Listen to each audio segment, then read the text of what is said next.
안녕하세요 여러분, 하늘버스입니다. 오늘도 빠르면서 간단하게 뉴스를 분석하겠습니다. WTO 개도국 포기? 정부 선택은 이라고 제목을 게재했어요. 우리나라가 계속 유지하고 있는 WTO 개도국 지위를 이제 포기를 해야 되는지 아니면 계속 강행하면서 개도국 지위를 유지할지 선택의 기로에 지금 빠져 있습니다. 며칠 안에 선택을 해야 돼요. 1주에서 2주 사이에 말이에요. 왜? 트럼프 대통령이 지금 우리나라에 엄청난 압박을 가했기 때문에 그래서 이 내용을 전체적으로 다 설명하고자 제목을 이렇게 게재했습니다. 알람 버튼 눌러주셔야지 매일 업데이트되는 다양한 뉴스를 전달받으실 수 있어요. 그럼 또 간단하게 시작해보겠습니다.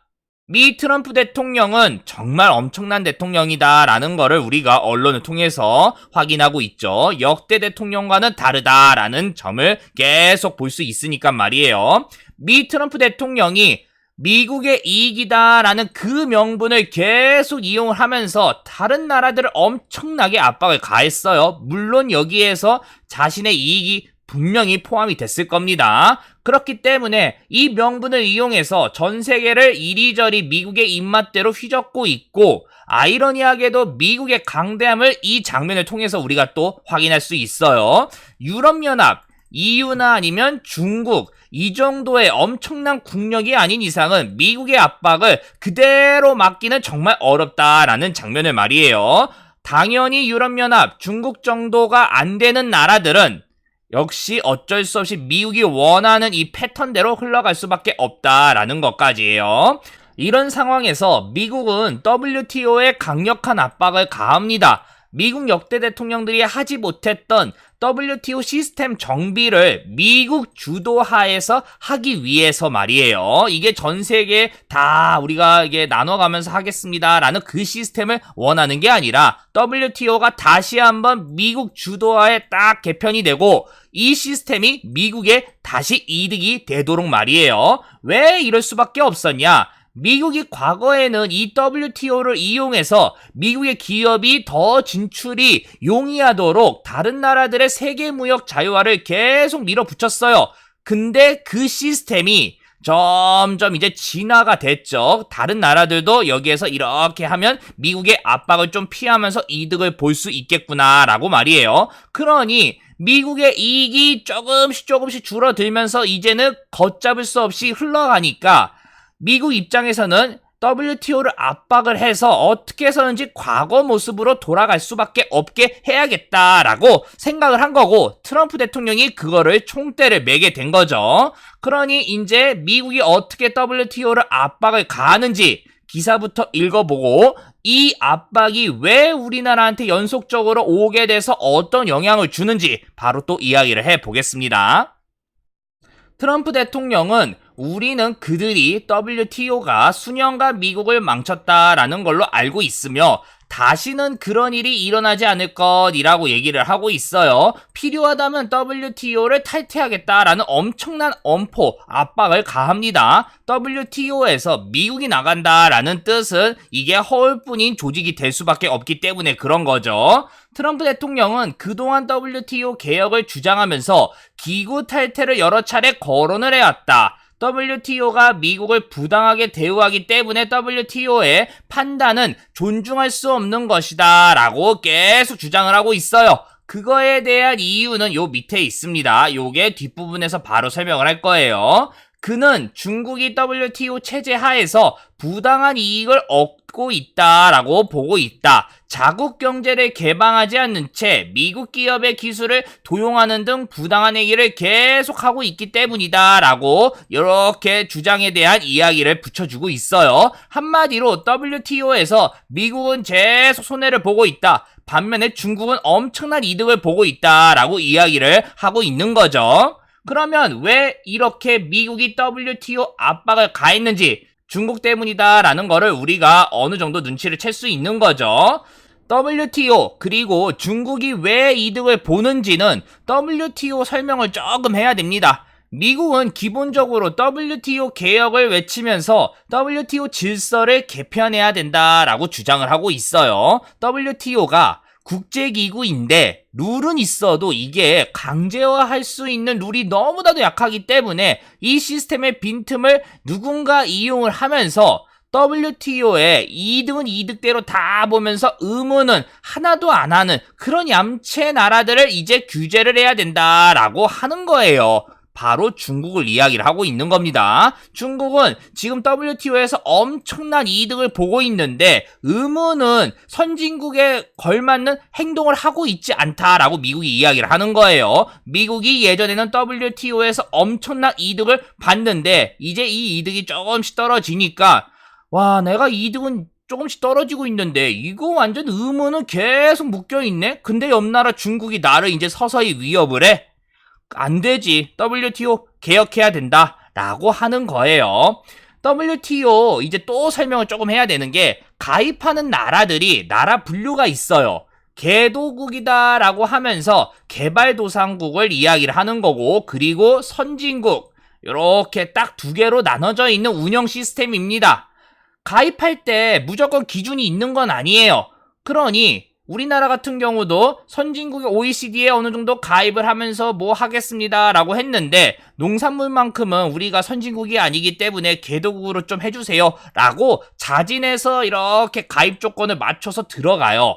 그러니까 WTO에서 여기에서 이제 뭐 니네 안 돼? 뭐 이런 거는 안 되는데 WTO에 속해 있는 나라들이 야 이거 뭔 말이냐 대한민국 완전 선진국인데 뭐 개도국? 안 돼? 라고 집단 반발을 할 수도 있고 가장 중요한 WTO 뒤에 있는 미국이 야 이거 말도 안 된다 안 돼 라고 하면 아예 안 되기 때문에 눈치를 봐가면서 가입을 했어요. 다시 이야기를 조금 돌아오자면 개도국과 선진국은 지금 혜택의 차이가 좀 있습니다. 개도국이 되면 자유무역에서 가장 큰 무기인 관세 시스템에서 엄청난 혜택을 볼 수 있습니다. 예를 들면 프랑스랑 태국 이렇게 두 나라를 지금 예시를 든 건데 자유무역을 이제 이렇게 했어요. 그래서 프랑스 같은 경우는 자국이 자랑하고 있는 와인 산업 그리고 태국도 농산물이나 축산업이 좀 강하죠. 그래서 이렇게 프랑스한테 수출하는 요 시스템 딱 이렇게 있는데 프랑스는 일단 와인이 유명하니까 이야기를 하는 거예요. 엄청나게 좋고 가격이 저렴한 와인을 태국에 판매를 했어요. 근데 태국이 선진국은 아니잖아요. 그러니 개도국 지위를 유지하면서 프랑스의 이 와인 공세를 어떻게 해서든지 막아낼 수가 있습니다. 관세를 이렇게 엄청나게 뭐 몇백 프로로 막을 수가 있으니까 말이에요. 그리고 태국 안에서도 뭐 와인 산업이 있을 거 아니에요. 그 와인 산업을 지키기 위해서 계속 이렇게 육성을 해요. 언젠간 이 프랑스 와인과 한판 붙었을 때 1대1로 어느 정도 버틸 수 있을 정도로 말이에요. 그리고 반면에 태국은 프랑스의 농산물이나 축산업 가공품을 이제 팔아요. 근데 프랑스 같은 경우는 선진국이잖아요, 당연히. 관세를 제대로 못 걸어요, 태국과 같이. 그러니 이 시장을 그대로 열어줘야 돼요. 한마디로 한쪽은 방패를 들고 있고 한쪽은 방패 없이 싸우고 있는데 여기서 누가 유리하겠어요?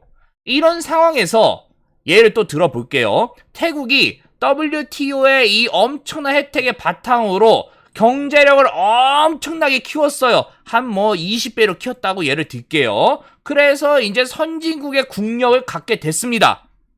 그런데 여기에서 계속 아직 우리는 배가 고파.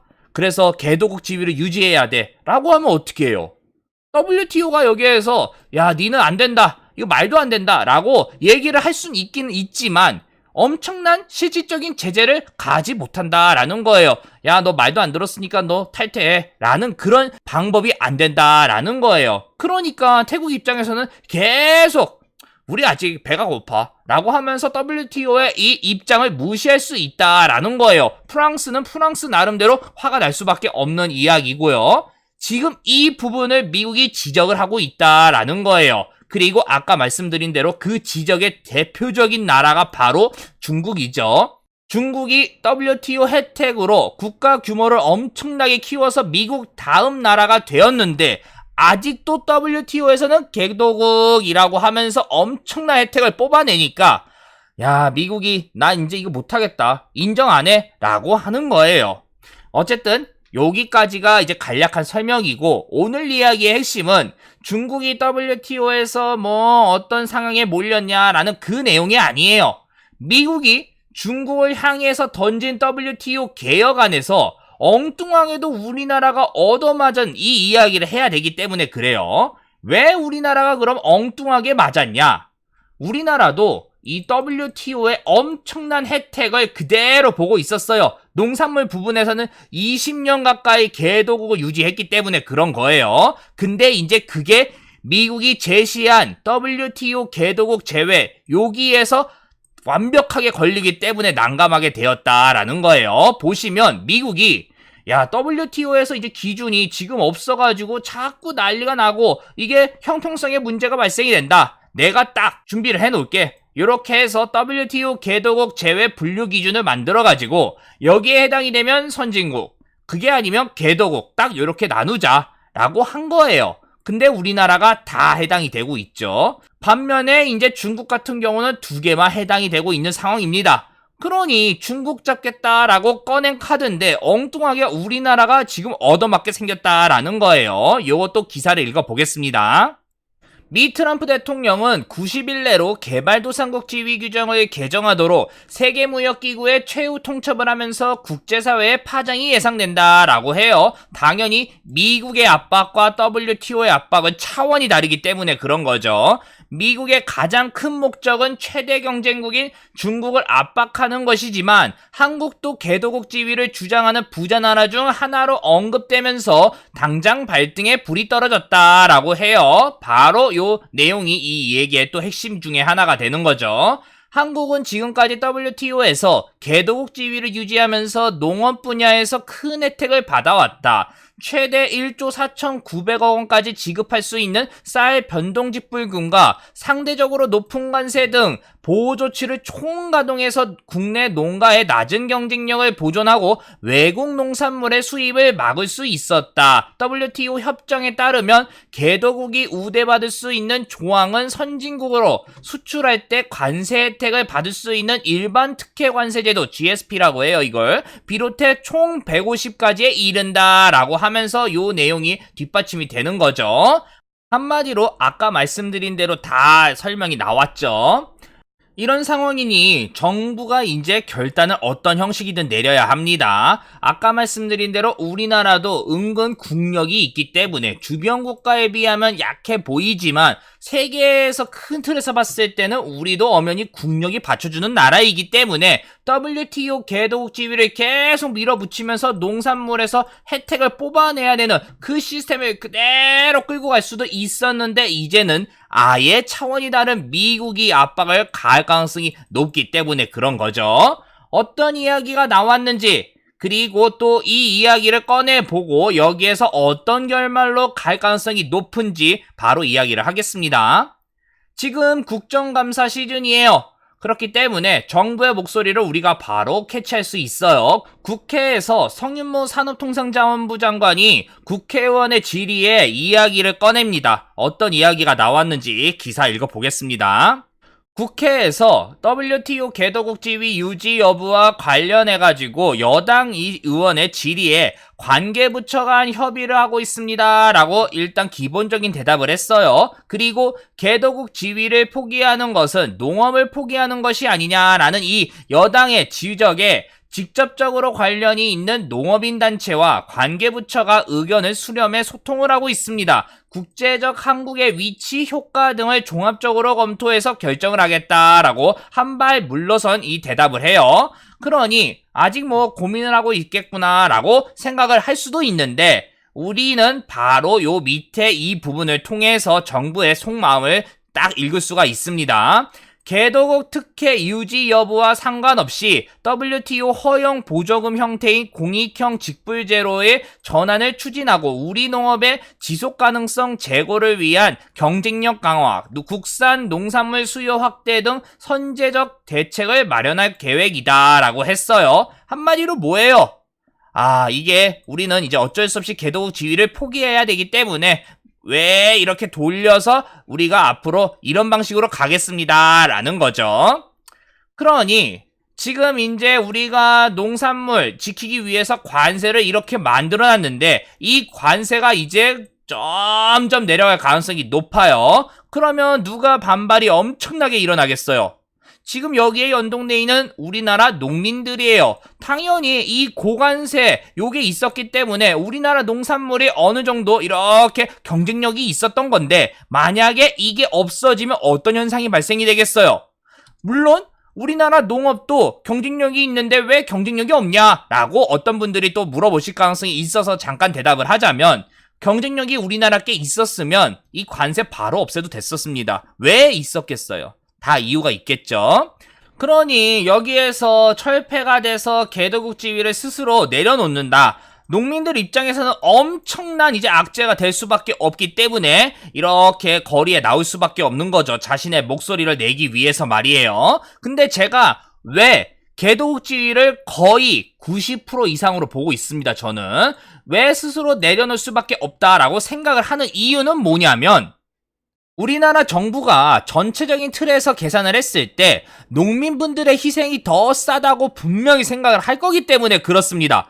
농민분들이 농산물을 수출하셨는데 엄청나게 수출하셔서 외화를 엄청나게 벌어들이는 거 아닌 이상은 미국의 압박을 이렇게 이제 받아야 되는데 만약에 농민분들을 위해서 말이에요. 관세를 그대로 유지를 하면 이거의 비용 대비 그냥 주력 수출 품목을 더 열심히 이렇게 판매하는 방식으로 미국의 압박이 없도록 하는 이 시스템이 더 중요하다라고 생각을 할 거기 때문에 그래요.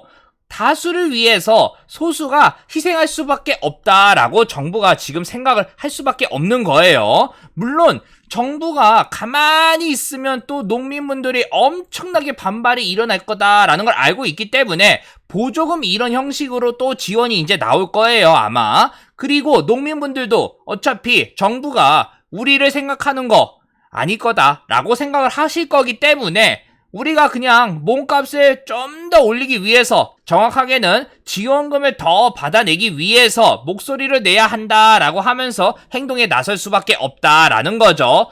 어쨌든 정부는 이제 답을 내려야 돼요. 미국이 제시했던 유예기간 90일이 거의 다 다가왔기 때문에 그래요. 그래서 다음 주 아니면 다다음 주에 일단 어떤 이야기든 나오게 될 겁니다. 다 말씀드렸죠? WTO 개도국 포기 라는 이 질문, 그리고 정부가 여기에서 어떤 선택을 할지, 이게 왜 현상이 발생이 됐는지, 그리고 그 과정에 어떤 이유가 나왔는지, 정부는 여기에서 이제 선택을 해야 되는데 어떤 선택을 할지 다 말씀을 드렸습니다. 여기까지 하겠습니다. 요 내용 괜찮다라고 생각 드시면 다들 아시죠? 구독, 알람, 좋아요 부탁드리겠습니다. 알람 버튼을 눌러주셔야지 매일 정보가 이렇게 전달이 됩니다. 그리고 다양한 뉴스 우주버스 다음 주에 이제 가동을 할게요. 감사합니다.